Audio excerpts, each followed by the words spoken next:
Welcome to the Alcohol Free Life podcast, brought to you by thesoberclub.com.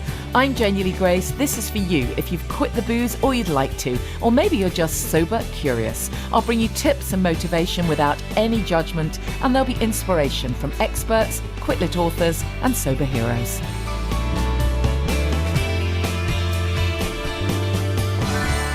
Hi, and welcome to the podcast. I hope you've had a really good week.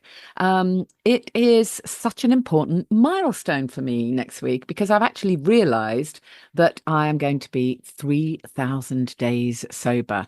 And not only that, I had not realised that I'm going to be 3,000 days on Tuesday, the 18th of March, which of course is when we have our Alcohol Free Life podcast recording. So I thought I'd share some thoughts today because obviously next week's podcast is going to be dedicated to our live meetup. So I thought I'd share some thoughts with you now. Just a reminder, if you don't have tickets yet, please do come. It would be amazing to see you, particularly now I know that I'm also going to be celebrating my 3,000 days. I want you to come even more. So it's Tuesday, 18th of March at Club Soda in London. It's Drury Lane. It's such a cool venue to come to and to bring friends to. You know, you don't need to be steeped in the world of sobriety. You might be just lightly sober curious, but, you know, bring anyone you like. It's such a cool place to be. So do come. We've got some fantastic guests. I'm going to be chatting to Sam Delaney, who has some brilliant books on men's mental health mostly, but it's for everyone. Of course it is. Helen and Jonathan from Sober AF Dating. This is a brand new project and it sounds just fascinating. It's so needed. I keep coming across Sober Club members who are, well, for a couple of them, their second time around on the dating scene. And it just feels so nerve-wracking. What do you do? Do you tell people you're not drinking? Do you expect them not to drink? You know, it needs some navigation for sure. So I'm going to be interviewing Helen. And also my very special guest, just announced, is William Porter of Alcohol Explained fame, of course. I've interviewed William many times. He's always such good value that I thought, why not invite him again? And I'm so thrilled that William can join us. It feels as though everything comes full circle as I celebrate my 3,000 days. And William, who is one of the people who inspired me right from the very start, is going to be there with us. So if you go to thesoberclub.com, click on events, you'll see the link for the tickets there, or you can go to the show notes for this podcast and click and get your ticket. Do please come. And if you are worried, I did say this last week, but if you're kind of early days and you're thinking, I'm nervous going on my own, I don't know anyone, just drop me a message. I'm very easy to find at Janey Lee Grace. Just drop me a message and I will I'll make sure that someone meets you. You won't feel and not looked after, I promise you. It's a very small venue. You'll get a chance to meet all the guests. You'll get a chance to personally say hello to everyone. So it's very special. The whole connection thing, you've heard me say it 1,000 times, but it really does make a difference when you connect with like-minded people. It suddenly makes sense of what you're trying to do, particularly if you're if your partner, your support network, as it were, your family, your friends, if they haven't walked this path, it can feel very lonely. And as soon as you're in an environment where there are people, some ahead of you, some behind you, not everyone there will be sober. That's okay. But you just get a different perspective. It's really special. So anyways, I really hope some of you can come. And of course, we will play the recording of the interview part of that evening on next week's podcast.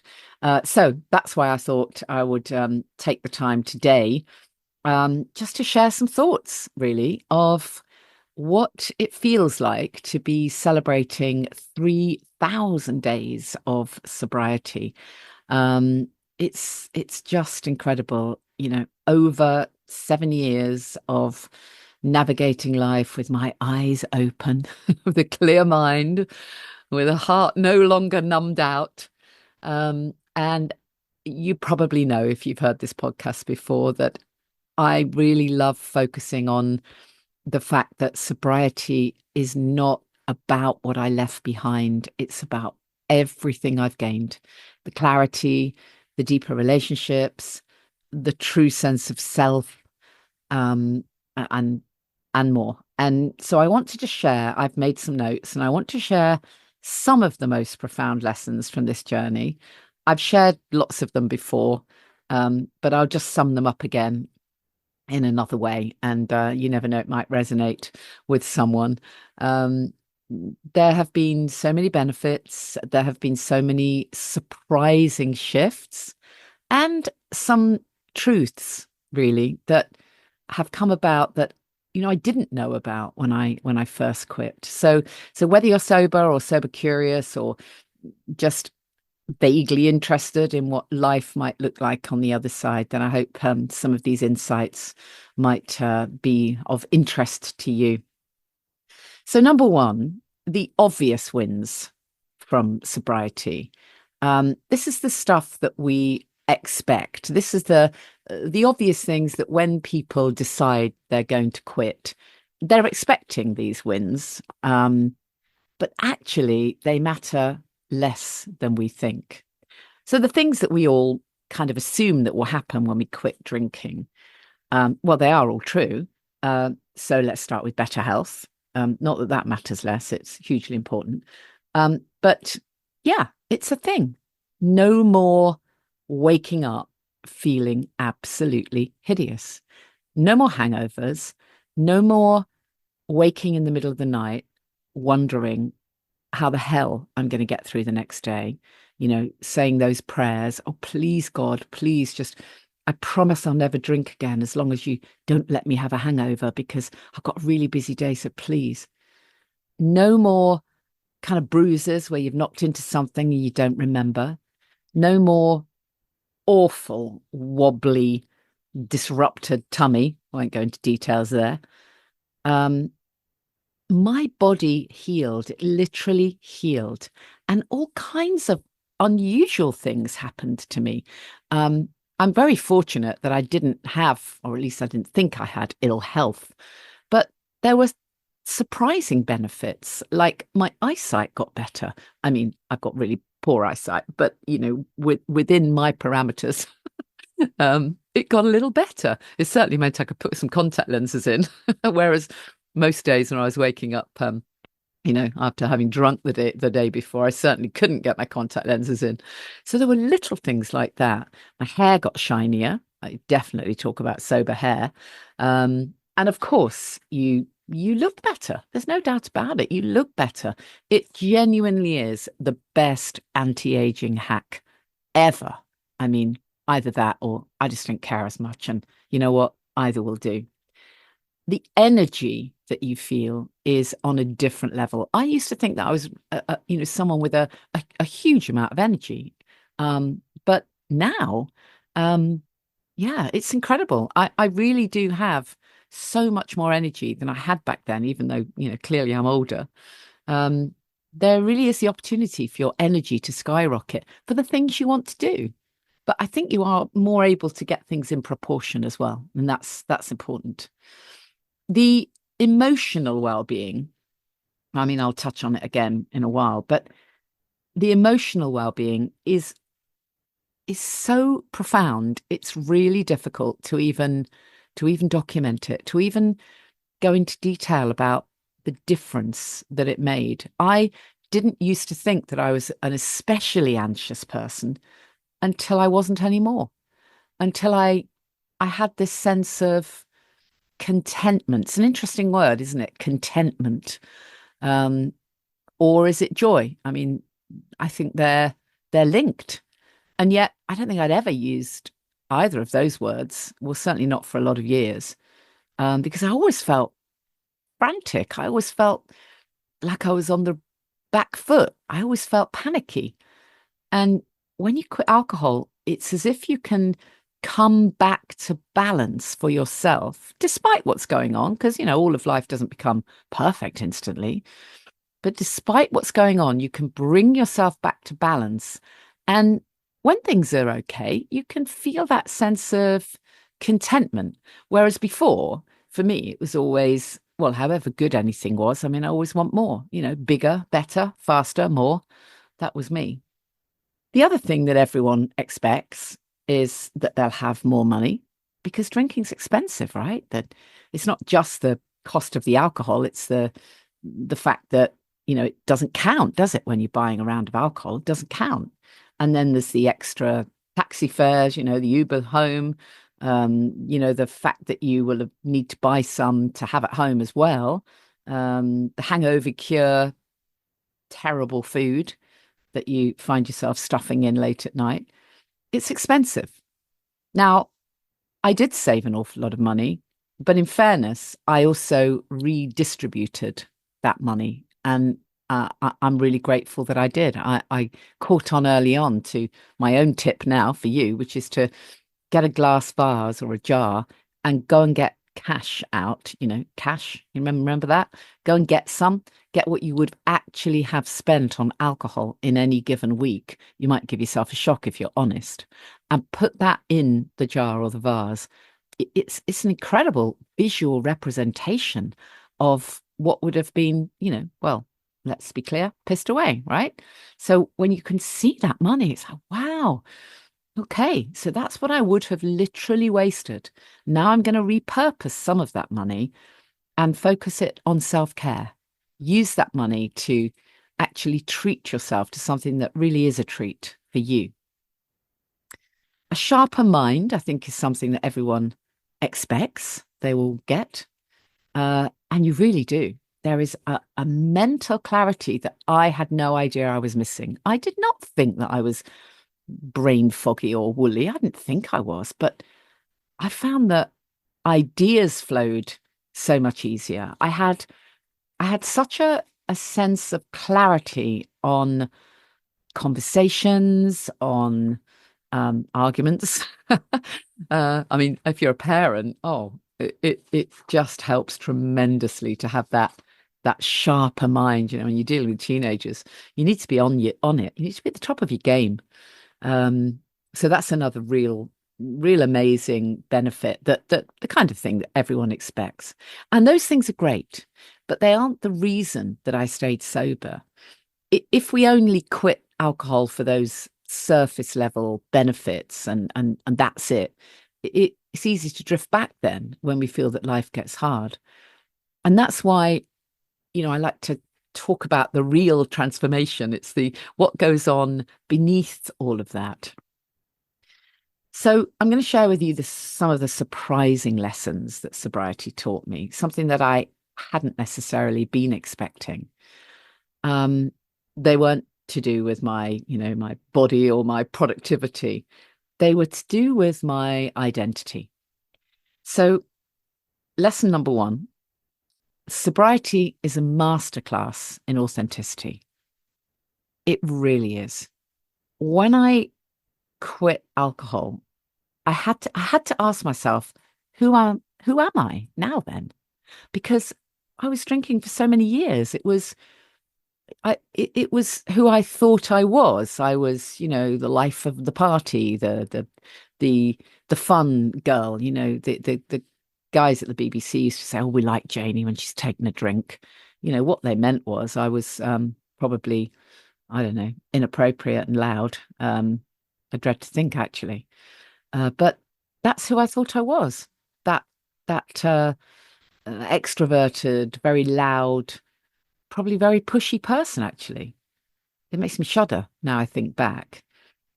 So when I quit, I did have to ask, who am I without this? And honestly, at first, I can honestly tell you, I had no idea. I had no idea who I was. I felt totally raw, totally exposed. I remember the very first social occasion I went to, it was a lunch. And it was the kind of event where I would have been lording it over everyone, ordering the next bottle of wine. I'd have got the train there so that I didn't have any issues around driving. I'd have been holding court throughout. And I was only a couple of weeks sober when I went to this event. And oh, wow, it was an eye opener. I just kind of sat there kind of thinking, I genuinely don't know who I am. I had to kind of step back and observe myself. I can't pretend it was comfortable. It really was not. But as time went on and I peeled away the layers, I realized that I wasn't losing anything. I was finding myself. I was literally finding myself, but I was finding the real person, the authentic person. And there's such a joy in that. And I've never met anyone yet that has said, oh, do you know what? I really prefer myself drunk. Um, so lesson two is not everyone will understand, and that's okay.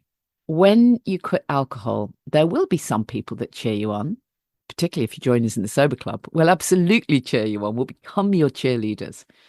But there will almost certainly be people in your life who will feel uncomfortable, as if your choice is a mirror reflecting something back at them. I had to learn that other people's discomfort was not my burden to carry. I, I do family constellations, as you know, family constellations practitioner. And when we do our workshops, one of the things we say a lot when we're talking to people about their baggage, their trauma, the limiting beliefs that hold them back, we'll often say, ask yourself, is this yours to carry? More often than not, it isn't.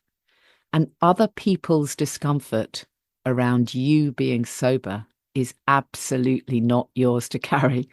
Their reaction to my sobriety said more about them than it did about me. And I learned to just brush it off, let it go. I learned to just not say too much. And that's actually a top tip now for everyone. If you are in the early stages of ditching the booze, you don't need to tell everyone. You don't need to go into detail. Just say the basics, ask for the support you need.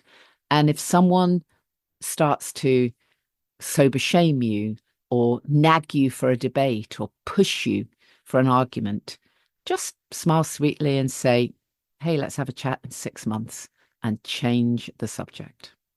Lesson three, real confidence does not come in a bottle.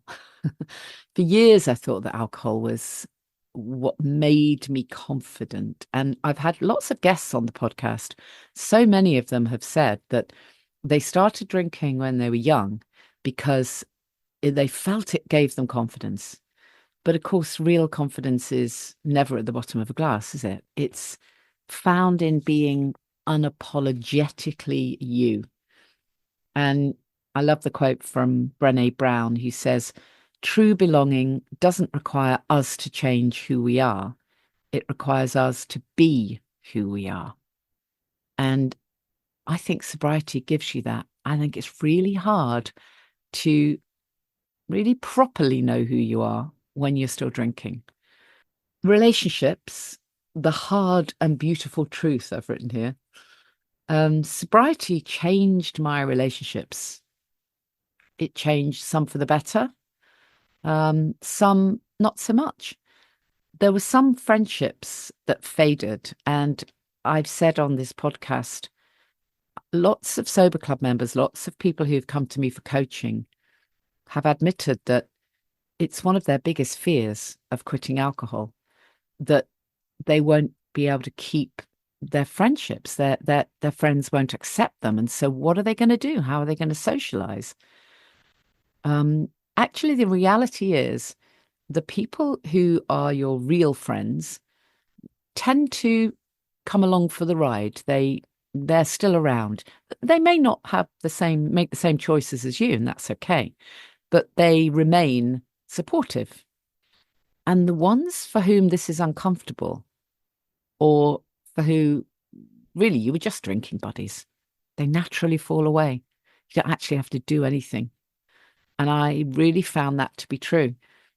I kind of organically just lost touch with certain people. And when I look back, I realized there really wasn't much there. There wasn't much connection there. We only ever drank together. It was all we had in common. So there's nothing much left when the alcohol is taken away. But the real friendships, they deepened.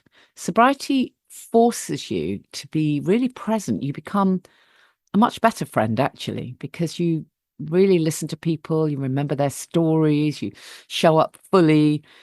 You become much better at setting boundaries. So it might mean that you actually do say, no, I really can't go out with you on Friday, or I really can't invite you around. It and that's not because you're being unkind, it's because you're being kind to yourself, which of course is important, particularly in the early stages. So relationships tend to become richer and more honest, more meaningful. You definitely become better at setting boundaries, as I say. And, the lovely phrase, no is a complete sentence. But of course, the most important relationship is the one with myself. And that's the one that changed the most.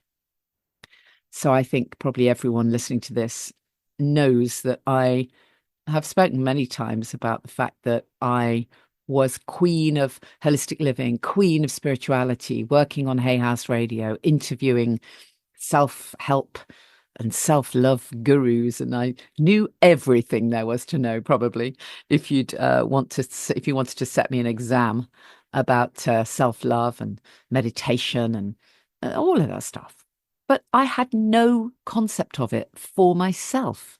I thought it was for everyone else and not me. I mean, I'm actually incredulous at my own denial now.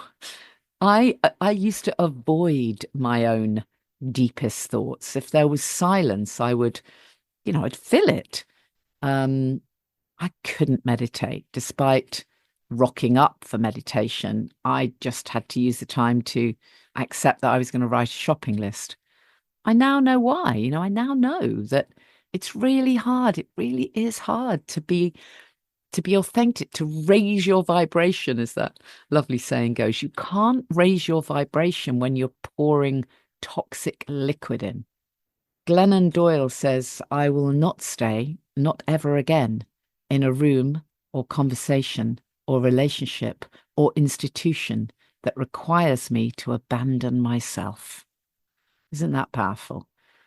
I was self-sabotaging. It was entirely down to me. There was no one forcing alcohol down my neck. When I chose sobriety, I was able to stay true to me, to who I really am. The next point is the struggles and how to face them. And, obviously I talk a lot about struggles when I'm coaching and working with people who want to become sober coaches, because much as we talk about positive sobriety, we can't deny that there's a tricky path to start with for many people. We can't sugarcoat it. It isn't always easy. There were moments when I wanted to kind of escape from it all, when I felt really left out, when I thought, I don't think I can do this forever. I'm not sure if I can even manage, the 30 days I'd set myself. It can be really difficult at the beginning because we're forming new neural pathways. We've had the same habits, we've walked the same path year in, year out for, well, depending on your age, might be a hell of a lot of years.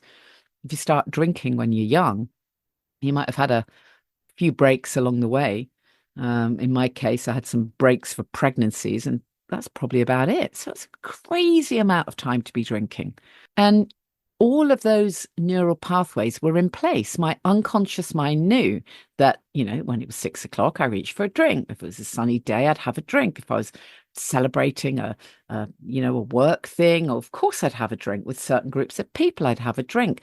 If it's winter, I'll have a drink. That has to be mulled wine, doesn't it? If it's on and on. I mean, the associations are so strong, and you're having to form completely new neural pathways. You literally are having to furrow a whole new path. And it's tough. It's really tough. It feels very confusing to start with.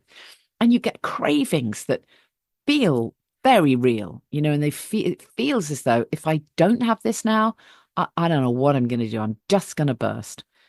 But you come to realize that cravings are just thoughts. That's really all they are. And we can change our thoughts. We can control our thoughts. And cravings don't last. They pass just like thoughts do. They pass just like waves. Every time you ride one out, you get a little bit stronger. I also learnt that boredom isn't a reason to drink. I didn't actually, when I look back, have a lot going on in my life that could be classed as relaxation or creativity or hobbies. I worked really hard. And then I saw drinking alcohol as my self-care, as my relaxation. I mean, it's scary now I think about it. But really, if you do feel bored, it's actually a sign that you can fill your life with things that bring you joy. You can fill your life with wonderful creative things, big or small, rather than actually just numbing out from your life. I also learned that triggers can be like a teacher for you. I had to learn to um, ask the question instead of running from the discomfort. I had to ask, what is this trying to tell me? In the past, I was absolutely queen of, oh, something's a little bit difficult. That's a difficult conversation. There's a little bit of conflict there. Don't like that at all. Don't want to go there with that thought. Let me reach for a drink. And that's what happens, isn't it? Because we have no sense of emotional maturity. We haven't had any emotional maturity because certainly in my case, pretty much all through my life, every time anything um, difficult, tricky, very emotional happened, I would simply reach for alcohol. And when you have to do it without the alcohol, you have to feel all the feels, as the saying goes. So instead of running for discomfort, ask, what is this trying to tell me? And when you do, you kind of learn something new. You learn that sobriety isn't about the perfection, it's about showing up. It might be a bit messy or human or real, but yeah, that's the way it is. It's enough. And then number 5 is the bigger picture, finding purpose and meaning. There comes a time and it's different for everyone. I can't put a month on it, but this is the thing that I am so passionate about sharing with everyone, that there comes a time when sobriety stops being about not drinking. I mean, of course, it's always about not drinking, but it starts being about what you do with your life, about focusing on that life that you no longer have to try to escape from. So, of course, that's underpinned by sobriety. I mean, how would it not be? How can you be living your best life that you don't want to escape from if you're still pouring toxic liquid in? It seems so obvious to me now, didn't in the past. But at some point, it becomes about, what do you want for your life? So, I've had clients that I've coached and sober club members who have found a whole new purpose. It's just joyful watching them just recognize, wow, I'm gonna do something completely different. I'm going to be brave, really brave. And I've seen so many clients do incredible. I mean, being sober does make you brave, right? And they've done incredible things that they would never have dreamt that they would have done years ago. Creativity, that's a massive one. Um, and again, that happens for so many people. I feel as though I was already doing a lot of creative things, but it's grown. The creativity's grown since becoming sober. I've started this podcast, of course. I've written, gosh, let me think. Well, if you include my Stress to Calm series, I've written 5 books. Wow, that's quite good, isn't it? I've written my memoir. I don't know if I would have been brave enough to do that, actually. I really don't think I would. I feel so different now. I feel so authentic that I don't really care if I share that stuff, because I mean, of course I care. I did say when the book came out, I did say, I'm dreading that dream that Claire Pooley told me about where you go down the street naked. It's just a dream. Yeah, of course I care, but I had enough confidence, and I do think it's because of sobriety, to just kind of think, you know what, I'm going to put this out. If people enjoy it, great. If they don't, well, it's not my problem. So writing, podcasting, um, I have found passions that I didn't know I had. Connection is massive, and I thought I already had really great, deep, meaningful connections and relationships, but it's changed. It's really changed, and now the relationships are different because I feel authentic within them. It's a huge difference. Being connected with a wider group of people who are on the same path, it's so important. And, when I started the Sober Club, I could never have realized the extent to which it would benefit me as much as as much as the members. It's just the most amazing community. And we're all supportive of each other, whatever stage we're at. There might be someone on day one, there might be someone year 10, but we're all focusing on something linked to leveling up one way or another, enjoying our life. So support is really important. Connection and support is really key. And purpose, as I mentioned before, again, I think I was always quite clear on my purpose, but I think I've become even more so in the last few years. Since becoming sober, obviously I've started this podcast, I've written the books, as I say. I've started training people to be sober coaches, and that's been amazing for me, absolutely amazing for me to realize that with that purpose, it has that amazing ripple effect, because now so many more people are aware that there are sober coaches, there are people that can, help others take that holistic approach to positive sobriety.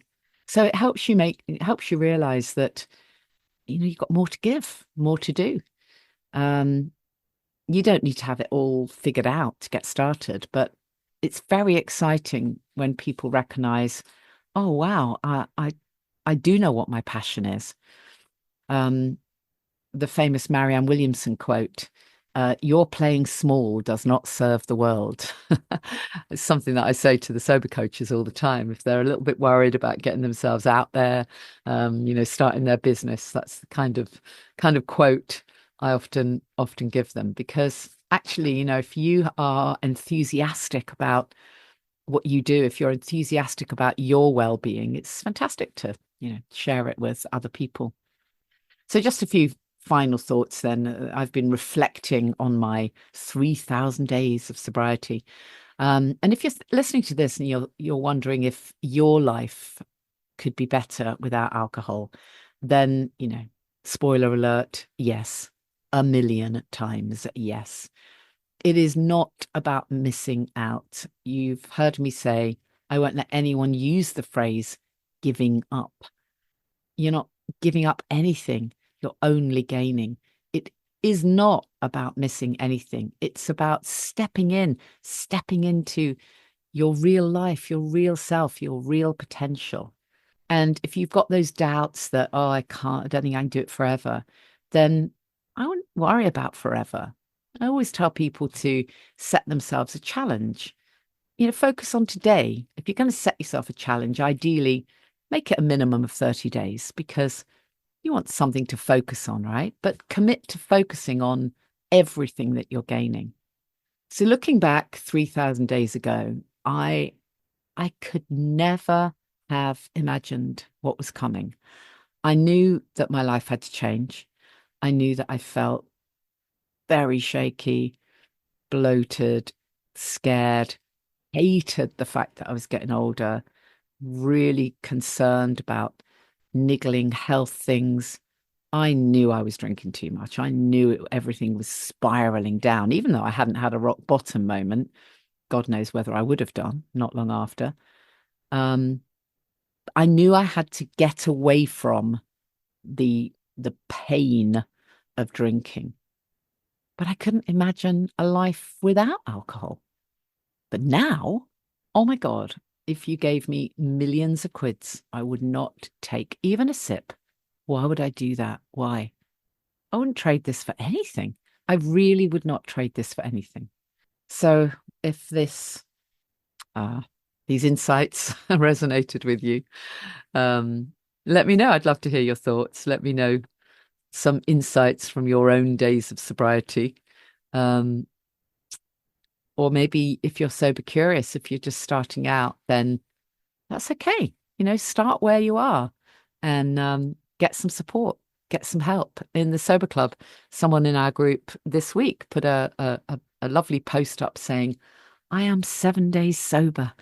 And, she got whole loads of cheerleading and congratulatory messages. Why not? How fantastic. 7 days. Wonderful. That can be the last day one, right? You have to start somewhere. But yeah, from me to you, it's absolutely the best thing you will ever do for your health and well-being. So I'm going to go pat myself on the back and focus on incredible gratitude for these 3,000 days, and a huge amount of gratitude for you for listening to this podcast, because it's a huge part of who I am now and what I do. Bit of a labor of love, can't deny. But yeah, I will always do the podcast as long as I have stuff to share and great guests. And of course, next week, I'm really looking forward to meeting some of you. So just a reminder, Tuesday, 18th of March at Club Soda in London. Come and celebrate my 3,000 days of sobriety, because it actually lands on the 18th of March. And I didn't know that when I set this event up. So it feels like it's really special. And of course, special guests, William Porter, Helen from Sober AF Dating, and Sam Delaney. So go to thesoberclub.com, click on events and grab your ticket there. And don't forget, you can join us in the Sober Club. It's low cost, it's high value. You would be very welcome. If you don't want to join the Sober Club, maybe you're already part of a group, perhaps it's not your thing, it's absolutely fine. But absolutely tell someone. I say this every week because I know that this time, that time, as it were, my last day one, 3,000 days ago, is when I did tell someone. I did make it real. I did get just a little bit accountable. I only told one person, and that was Claire Pooley, because I was going to be interviewing her. But had I not have told anyone, I think it would have been just like the other times that I went round the block. It would have just been between me and the thoughts and the wine witch and the cravings. And quite frankly, they would have won. It was different because I made a commitment. I told someone, and that added another layer of accountability. So if you can come and join us in the Sober Club, that will really support you, whatever stage you're at, for whatever it is you want to scale up, you want to level up. But if you don't want to do that, and you don't want to be part of a group, then just tell someone who has been there, done it, got the t-shirt, and you're absolutely welcome to tell me. I will hold that space for you. I will hold you accountable as best I can. I will reply to your message if I get it. If I get your message, I'll reply. Can't say fairer than that, right? So find me on social media, follow me there at Janey Lee Grace. Drop me a message if you're coming on Tuesday. Really look forward to seeing you. Don't be afraid to come on your own. It's perfectly fine, I promise you. I'm going to be this weekend at a fantastic EFT skills conference in Castle Carey in Somerset. If anyone is involved in that, it's for therapists and coaches. So I'm really looking forward to that. And of course, I'm going to be on BBC Northampton next week and the week after. So excited to be back in the saddle. So if you are in that area, or if you want to put BBC Sounds on to have a listen, it's just a regular show.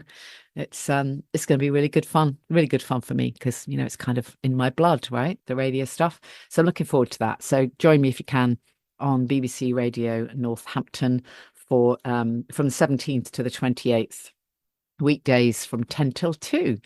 It feels really exciting. And I'll see you same time next week, when I'll be bringing you, hopefully, the live recording from Club Soda. But most of all, I really, really love to see you there. Thank you for listening to the Alcohol Free Life podcast, brought to you by the Sober Club. Please rate and review. And if you want support, accountability and inspiration, and you want to live your best life without the booze, check out thesoberclub.com.